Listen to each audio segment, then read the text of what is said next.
Hi everyone, welcome to the Big Lady of the Small House channel, and in today's video I'm gonna repot these seedlings. They're 2 years old. It's about 2 years, about this date. I planted them from floating into the first pot. This is actually the third repotting. First they were rooted in a tiny container, about 1 liter container. Then they moved to 6 liters. Last autumn I planted them into 9 liter pot, but as far as I see, they need more space because there are 6 big bulbs, the actual seedlings, and they have lots of babies growing around them. So they definitely need to move into the bigger container. I've got myself some water for the fungicide and a bit of water for the acaricide because there's got some mite traces here, and the soil mix that I have here, apparently it was inoculated with the mycelium of Lycocaprinus birnbaumi. I don't mind that, but still it's not really nice when you have mushrooms growing among your hippeastrums. So the 9 liter pot worked, actually this is not 9, this is 15, worked quite well for the winter. Look at them, how big and healthy they are. Look at those huge leaves. And I definitely sure that there's a macrame inside. Look at the mite traces. There's a root macrame inside, so I have to spend some time untangling it, and we'll see what's going on here. Carefully knocking them out of the pot.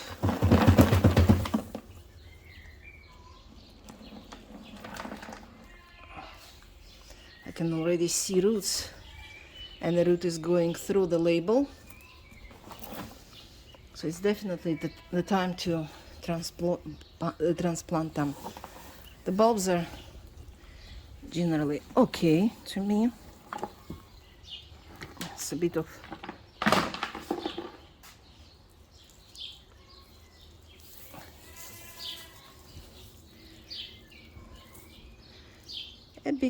fungal traces on the pot, but not in the soil. That's okay. Just look at how many roots it has. That's regarding the common myth that hippeastrums need a tiny pot, about 2 centimeters bigger than the bulb. Look at these roots. They are feeding the bulb, and the more soil they get, the more nutrients they get, the bigger the bulb itself grows, and it stores more nutrients for blooming. So more roots, more leaves. More leaves means more flower buds started, as you may already know. The flower bud is not like in common plants when you feed the plant and it starts blooming straight away. Hippeastrums, they start the flower bud at the base of each 4th leaf that they grow this year, and it takes them from 6 to 12 months to produce the flower.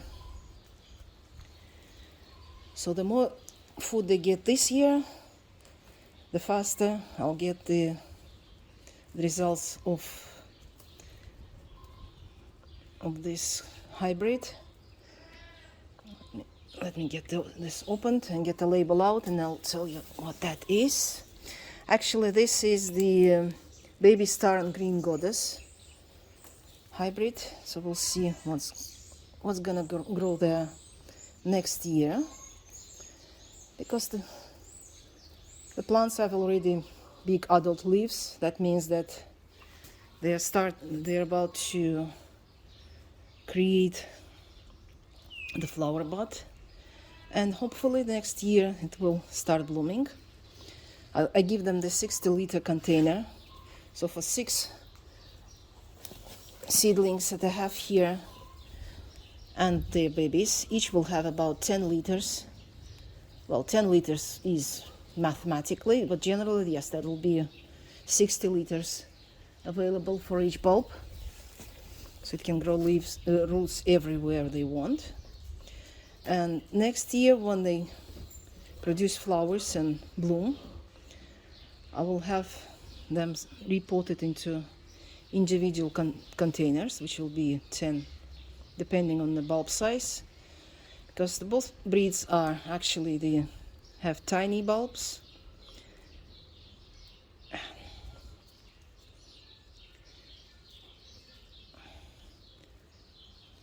And they don't need to grow like giants in 15 liters alone, so 9 liter will be okay for them individually.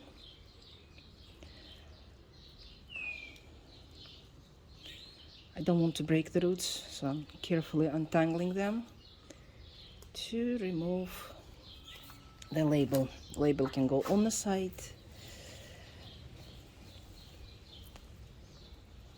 Just look at those roots. Aren't they beautiful?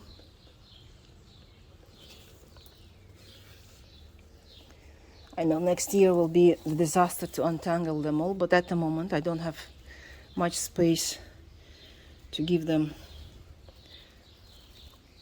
individual pots, so they will grow in nature-like conditions. So the roots are not stopped by anything, unless those that grow in the corners, but they still can grow roots this way and that way.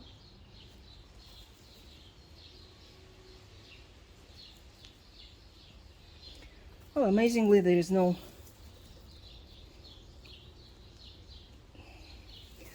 traces of mushrooms, but still I'll do the treatment for that as well.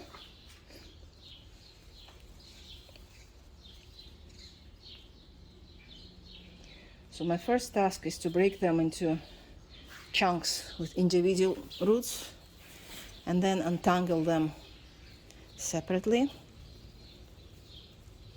Look at those bulblets, nice and healthy. Well, there are some root mites traces here, so they will have the acaricide bath for the roots. That's why I got the pot. That's the color from the fungicide. So there's no fungicide left, but the color left, the dye for the fungicide.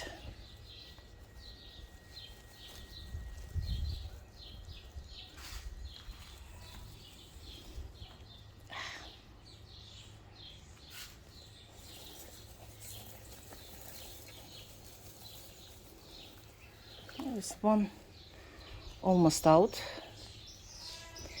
I have added the soil mixture that I have here is the mix of cocopeat, the vermicompost, and a bit of the forest soil.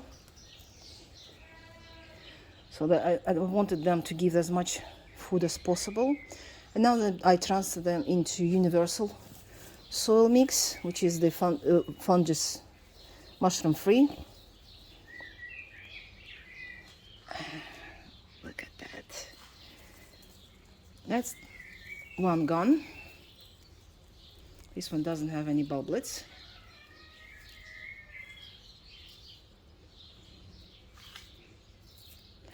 I will remove the dry scale because it has the traces of mites. Those red dots are the bites of the mite.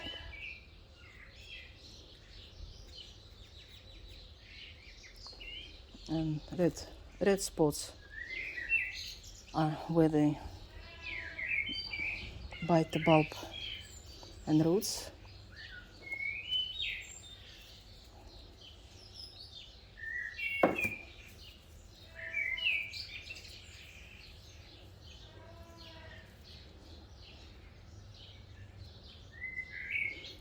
Might want to remove the damaged root.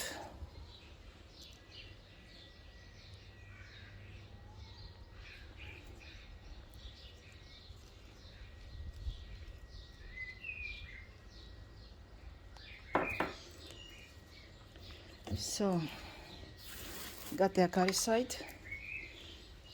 It's about 2 milliliters per liter, average.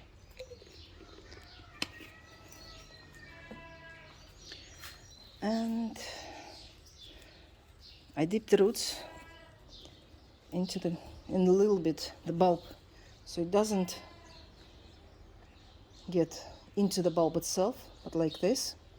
So it will soak for about an hour. I will continue with others.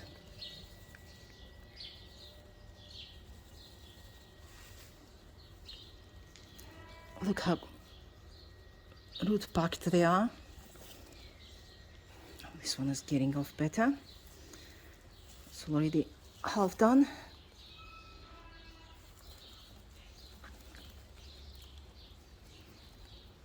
Look at those storage roots. These roots, they are storing the water and nutrients for the bulb. So it's not only the bulb that stores the nutrients, but also the roots themselves. It's like this common, I don't know what's the spider plant, chlorophytum. It also stores all the energy in the root system. It's kind of like that.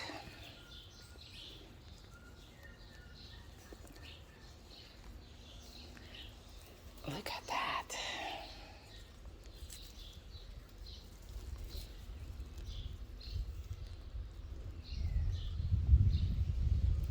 Yeah, the weather is changing. Half an hour ago when I was preparing everything, it was sun shining, and now it's wind. And they promised to have rain in 2 hours. So the birds are singing.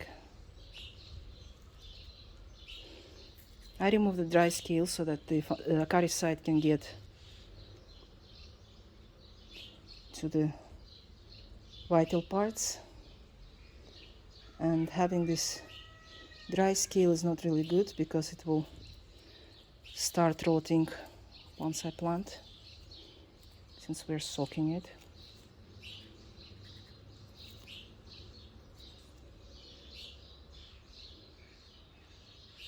It's better to remove this brown skin too, film. But if it doesn't come out, it doesn't come out. These are the damaged roots. If I break it, there will be that's the trace of the mite, the red bites. And if I break it, there's a channel inside. So I have to remove that damaged bit.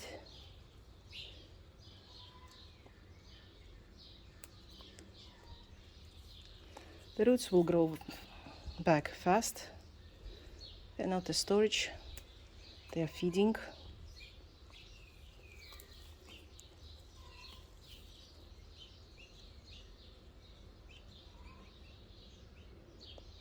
So just, no, that's the traces of fungicide. As you can see, it's not really fast going.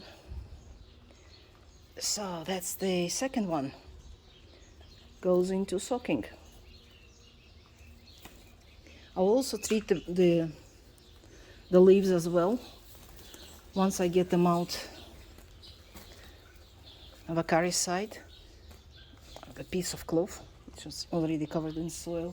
So I'll use this cloth just to swipe and clean all the leaves once we finish with the bath.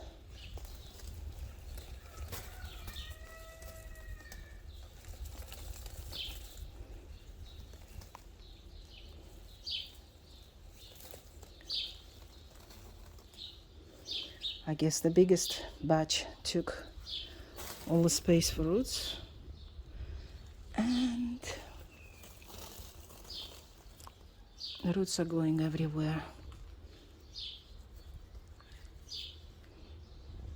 So the next year we'll have the same job, but 6 times more. And I'll be separating the bulblets as well. Depending on the result, I'll either keep them or give it to my friends. That's a good example of root mites.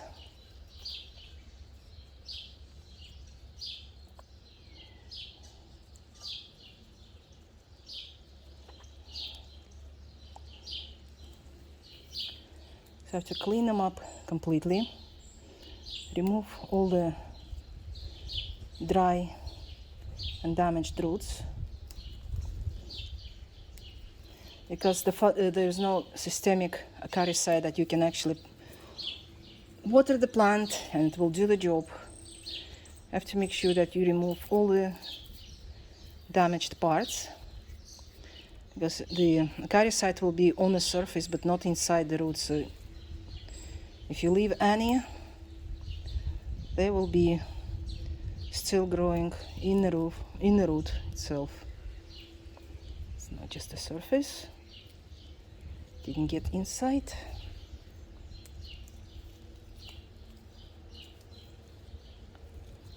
That's the trace of the mite bite. So it's a good thing.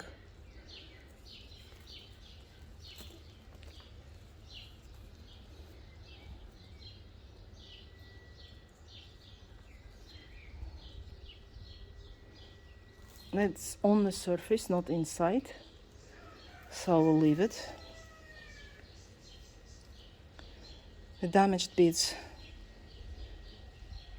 will soak in the acaricide, but if you see that traces goes through the root, it has to be removed.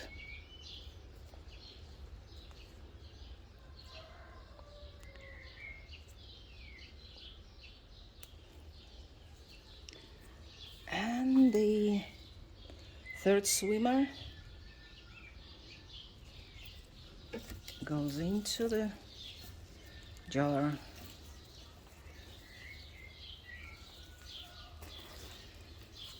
Number 4, and there are 2 over there.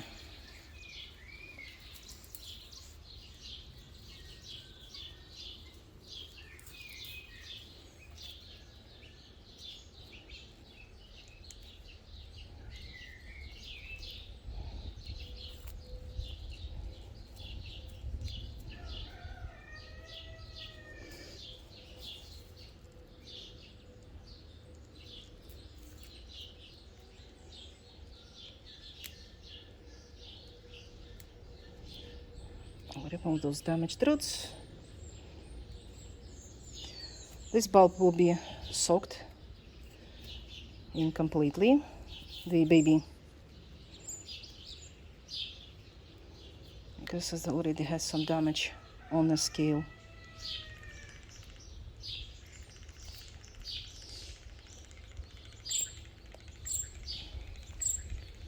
And it cuts its own baby off.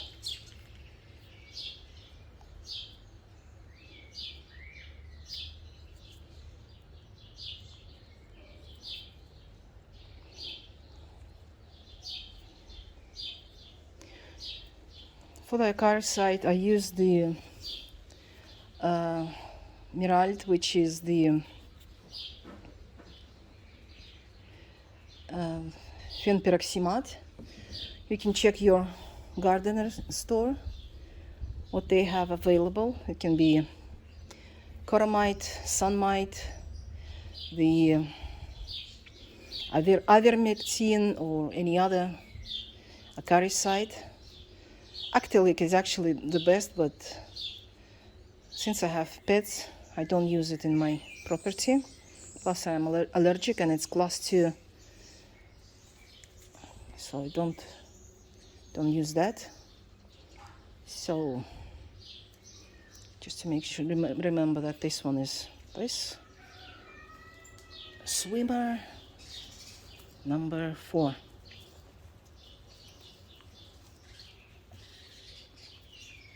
And number 5 and 6 coming.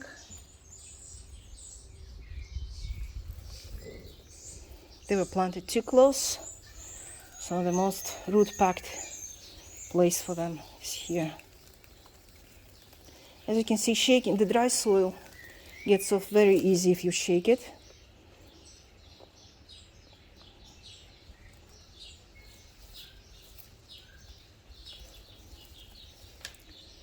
And then just a little bit of untangling.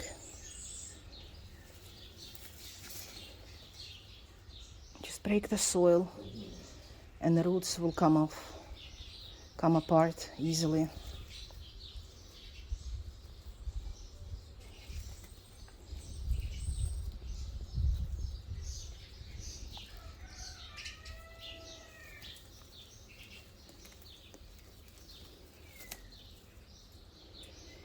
So let's inspect this one.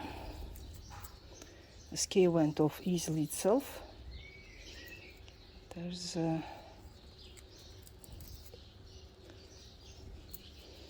lots of bubblets.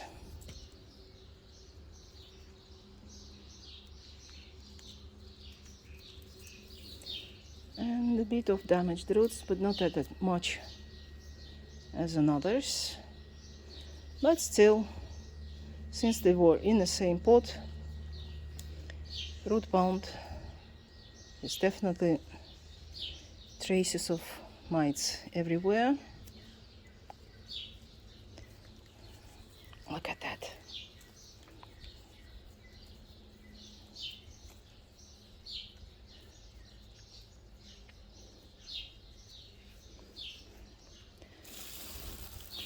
Swimmer number 5. I think I'll have to make it in another pot, another bucket. There's not enough space to fit everything.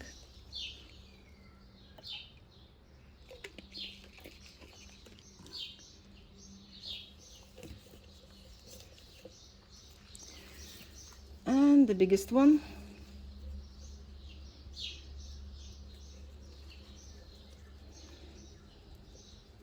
As you see, the mite bites.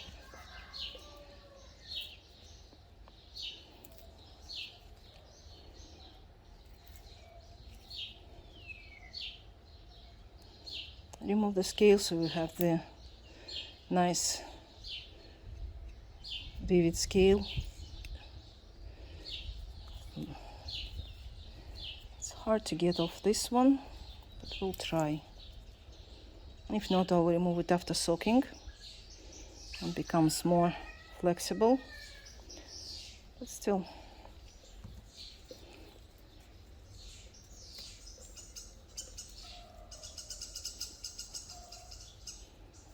Oh, there's the piece of coco peat grew inside. Okay. It's so nice that this coco peat breaks up very easily and releases the roots.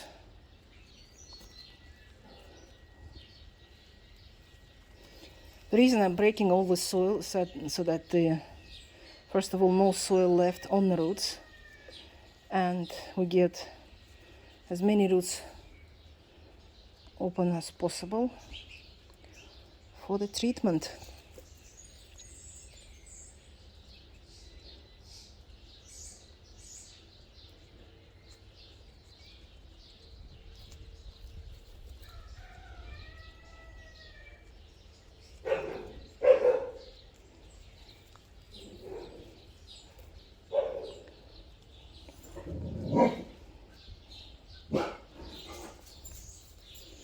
Well, that's as much as I can get out of this mess. Well, I still get some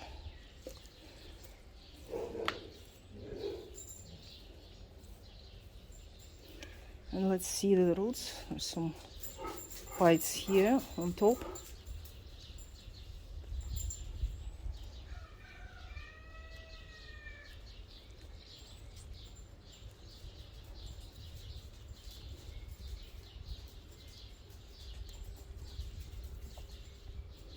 It looks okay.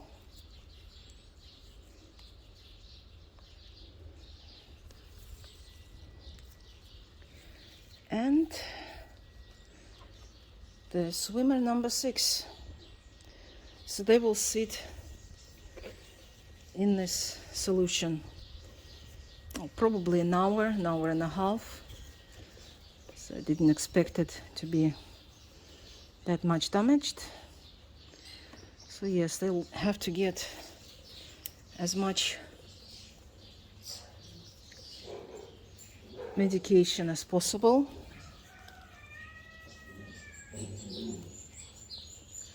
And some people leave it for overnight.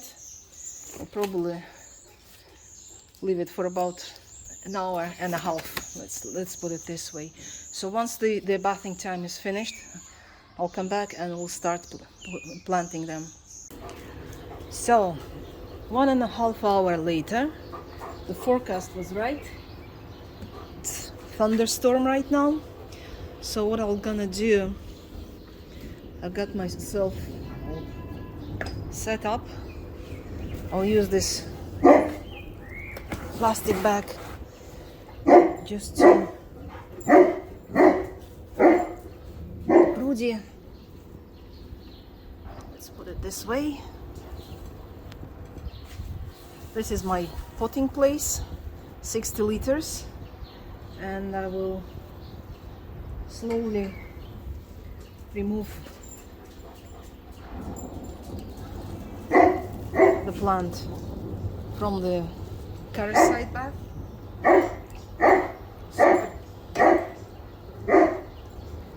A piece of cloth. I'll apply a bit more of acaricide because I can't soak the leaves. I can apply some acaricide directly. So it's all soaked well, nice. And with this cloth, I swipe all the leaves just to make sure that the acaricide doesn't get inside the bulb.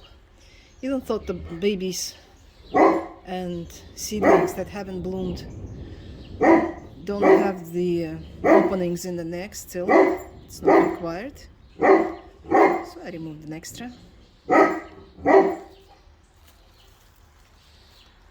These were the babies that affected by mites.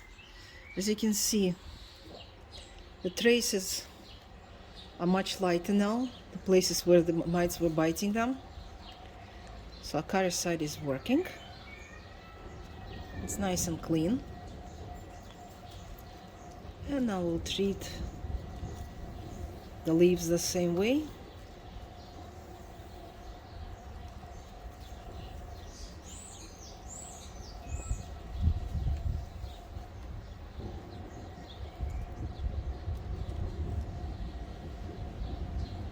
Make sure that you cover it with acaricide every single leaf, because if there will be any eggs left, they will hatch and start spreading again. That's why I'm using the cloth with an extra bit of acaricide, just to make sure that I kill all the colonies, mite colonies. And obviously I'm not gonna do everything for the video. I'm just doing one little plant that I've prepared here. Because planting here, the rest will take me about half an hour, and I don't want you to waste your time watching this. But generally the same way should be done for the rest. I've prepared these little hills of soil, and I spread the roots of the seedlings along those hills. This will go on the side.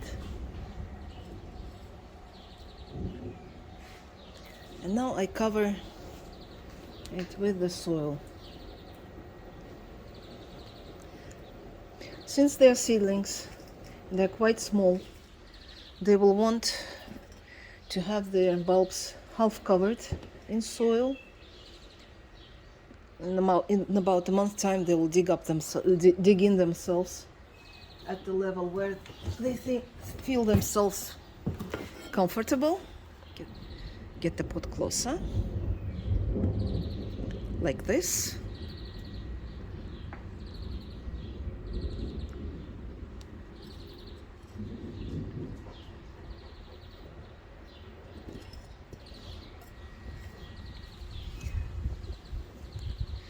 And once I get all the seedlings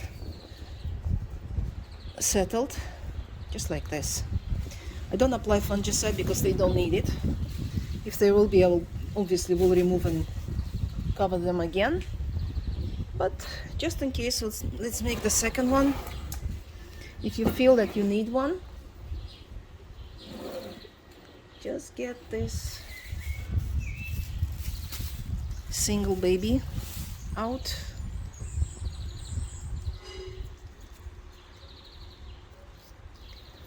And again, swipe all the leaves to get rid of the mite colonies that may have.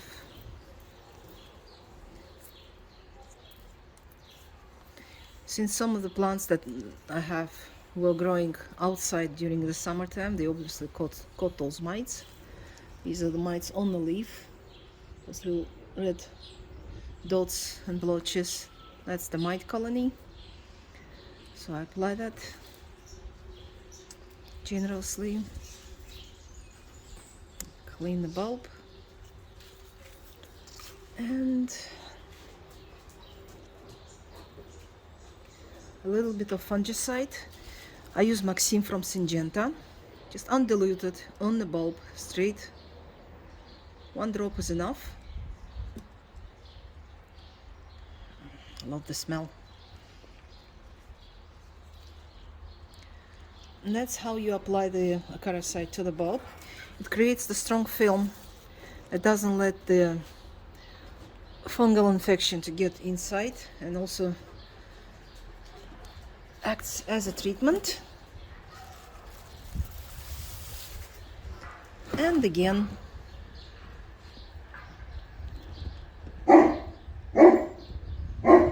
Rudy, he's not happy with thunders. I'll place it here because it's small and can grow roots somewhere else. The big ones will be planted in the middle, so they'll have more place to spread the roots.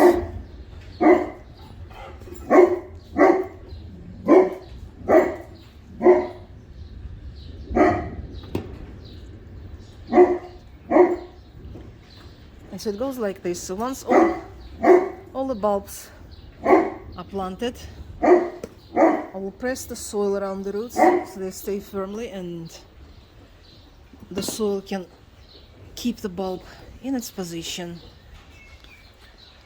like this.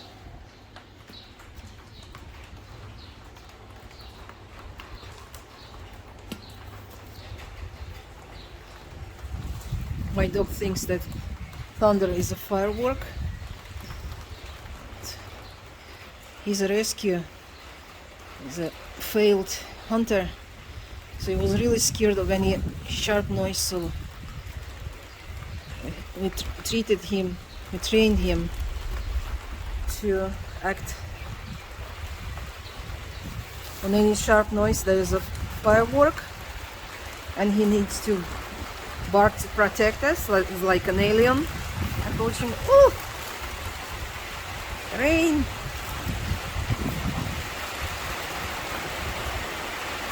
So that will be it for today, because the noise from the rain is actually